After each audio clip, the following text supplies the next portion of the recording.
ce n'est pas tenable. Je pense que le chronogramme n'est pas tenable, en aucun cas.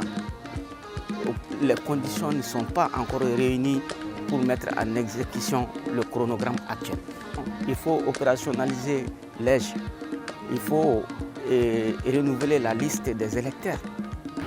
Bon, on a vu hier que le ministre d'État, le ministre de l'administration territoriale et porte-parole du gouvernement a annoncé que le référendum quand même est reporté, qui était prévu pour le 19 mars. Et on sait que ce report va concomitamment jouer sur les autres délais, sur les autres dates aussi. Et ce chronogramme n'est pas vraiment tenable si le Mali veut coûte que coûte continuer avec toutes les réformes annoncées, les réformes de découpage territoriaux, les réformes administratives, tout qui est en cours. Quand même, si on doit faire tout ça avant d'aller aux élections, c'est intenable.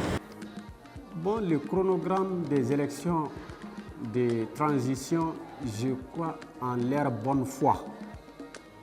Puisque aujourd'hui, on a l'opération de la carte nationale biométrique qui est enclenchée et puis dans tous les centres d'arrondissement ou des centres d'état civil, je crois qu'il y a des agents qui ont été déployés pour que les populations maliennes puissent jouir de leur carte qui devant leur permettre de voter.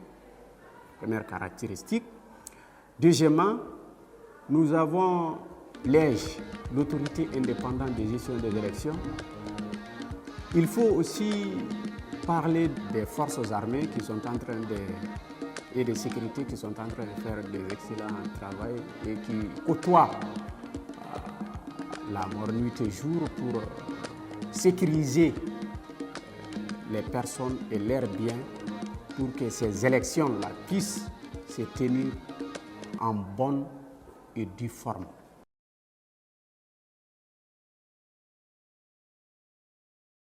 Je pense que le président tunisien a tenu des propos très graves qui mettent la vie des subsahariens en danger. Aujourd'hui, il risque le lynchage, des emprisonnements arbitraires, des arrestations arbitraires et voire même des séquestrations. Moi, je pense aujourd'hui que les Africains doivent saisir la CPI pour ça. Bon, quand même, ces conséquences sont très très graves puisqu'on a vu aussitôt ces propos un peu gauche, très gauche, prononcés. On a vu les Tunisiens ont commencé à s'en prendre à des subsahariens, à des immigrants et même à des étudiants, même à des gens qui ont des cartes de séjour et qui sont dans la légalité. Donc ces propos ont eu des conséquences très très graves.